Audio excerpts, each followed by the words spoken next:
lá no mapa, tirou a Império de Roma, que era o centro do mundo, e não tinha de nada chamada Bizâncio. E a repercussão O que aconteceu foi o seguinte, que Roma começou a ficar vulnerável. Por quê? Porque havia hordas de bárbaros, né? Grupos de bárbaros que estavam começando a pressionar aqui do norte, né? E invadindo. De tal forma que a cidade de Roma não estava num lugar estrategicamente adequado. Então, Constantino, com a mente militar muito General, boa, né? Como general, e ele tinha antes de ser imperador, né?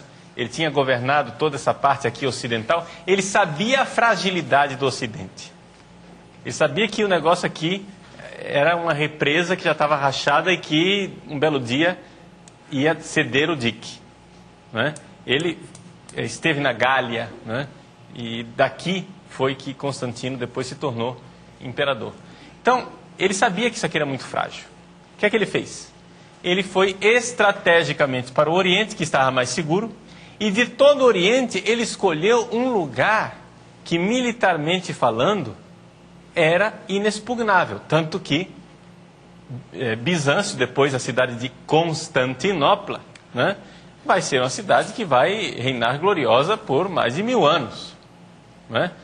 Naquela época, com os eventos históricos conturbados como eram, uma cidade ficar de pé, inexpugnável, sendo atacada sempre, mas sempre resistir durante 1000 anos, quer dizer, é sinal de que o sujeito escolheu bem o lugar, né?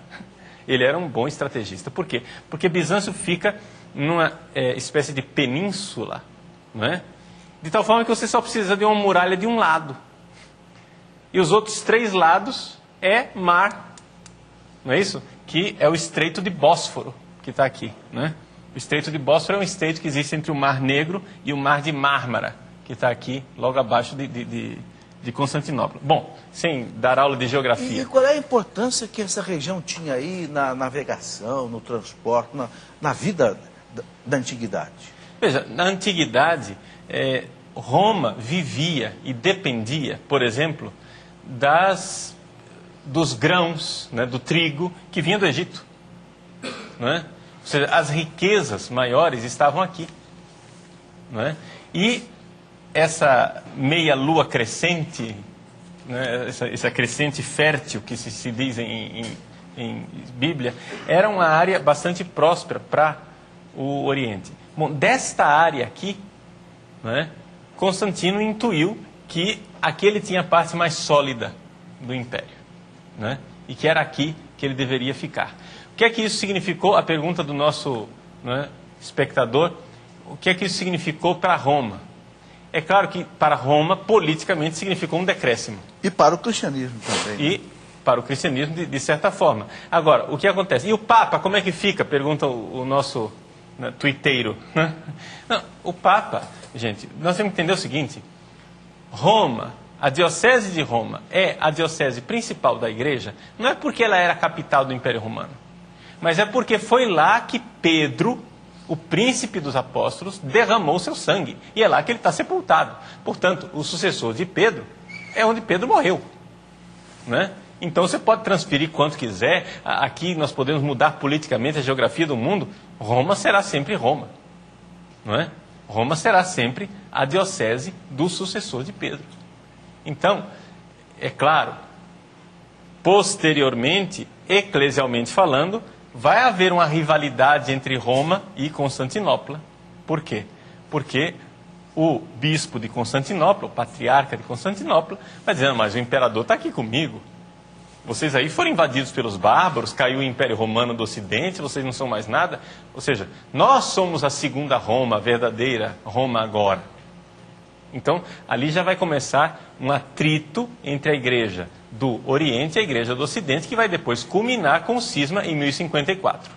Não é? Ou seja, nós vamos aí viver praticamente 500 anos de tensões que são cada vez mais crescentes, até que finalmente acontece a divisão, não é, da igreja entre a igreja do Oriente e a igreja do Ocidente. Ou seja, hoje, a igreja do Oriente seria aquilo que nós costumamos chamar de igreja ortodoxa, não é? A igreja ortodoxa. Mas sabendo que existem católicos aqui também, né? além dos ortodoxos. Mas, Agora, Padre Paulo, é a gente sabe que houve um fato chocante e que revirou tudo isso de cabeça para baixo.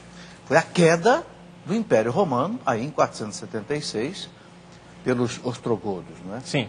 Eu queria que colocasse duas coisas. Primeiro, como é que foi essa questão dos bárbaros? Quem são esses bárbaros? Por que conseguiram derrubar um império, o império mais poderoso que a humanidade já conheceu em termos de grandeza? E segundo, como é que a igreja enfrentou essa nova realidade? Sim. Uma Roma tranquila, pacífica, que havia a Pax Romana, daqui a pouco, vrum, Sim. uma turbulência bárbara. Bom, vamos lembrar que no início o cristianismo, em 313, o cristianismo parou de ser perseguido, mas não quer dizer que de repente todo o império se tornou cristão. Não é? Aliás, o garoto perguntou lá quando é que o império se tornou, por decreto, cristão, né? O império. Muita gente acha que Constantino fez do cristianismo a religião oficial. Não é verdade. O cristianismo deu somente a paz. Foi Teodósio, no final do século IV, quando o império já estava aqui no Oriente e o Ocidente já tinha caído, praticamente, perdão, não tinha caído ainda, mas já estava periclitante. Né? Balançando. Balançando. Foi somente Teodósio quem fez isso, de fazer o cristianismo religião oficial. Ou seja, foi uma coisa posterior. Só questão de detalhe, mas é importante dizer que não foi Constantino que fez isso. O fato é o seguinte, que com a queda do Império Romano do Ocidente, nós temos aqui, não é, para nós que vivíamos no Ocidente, eu falo nós do Ocidente, por quê? Porque nós fomos cristianizados e evangelizados, não é, pelos portugueses que estão aqui no Ocidente. E toda a nossa liturgia, nossa teologia, nossa tradição é ocidental. Então, quando eu falo de Ocidente, né, Império Romano do Ocidente, quando eu falo de Igreja do Ocidente, eu estou falando de nós, basicamente. Ou seja, dos nossos ancestrais na fé. Então, para nós, foi um abalo muito grande. Por quê? Vamos lembrar, por exemplo, fica mais fácil a gente pensar a coisa em termos de personagem. Vamos lembrar que quando Agostinho estava no... A cidade dele, de Hipona, aqui, perto de Cartago, a cidade de Hipona estava cercada pelos vândalos. Vândalos que eram bárbaros, ou seja, povos. Por que chamava de bárbaros? Né? Porque eles não falavam latim. Então, o pessoal que falava latim não entendia. O que é que eles falam? Eles falam bárbaro, né? Então, por isso que foram apelidados de bárbaros. Bom, povos, os vândalos, não é, foram invadindo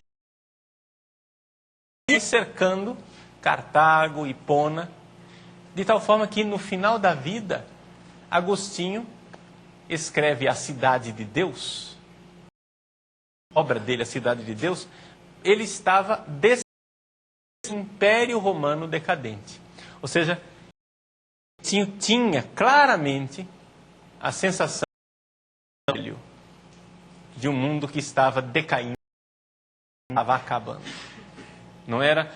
Hoje temos um pouco essa sensação do mundo florescente, etc. Na época de Agostinho era exatamente isso, essa ideia. E o que é que estava caindo? É o fato exatamente de que esse Império Romano do Ocidente tinha sido profundamente. Ou seja, basicamente a cultura ainda era bastante pagã. Entende?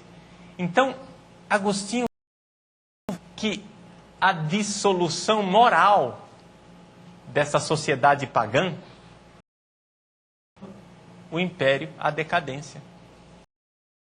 E nós sabemos de fato que moralmente falando, uma tragédia, né? Os romanos de direito, né? Eles são os grandes do direito ocidental, nós devemos a eles. Moralmente falando, a nossa moral é cristã. Nós não recebemos moral dos romanos. Nossa moral é judaico-cristã. Porque os romanos, moralmente, eram dissolutos. Não é?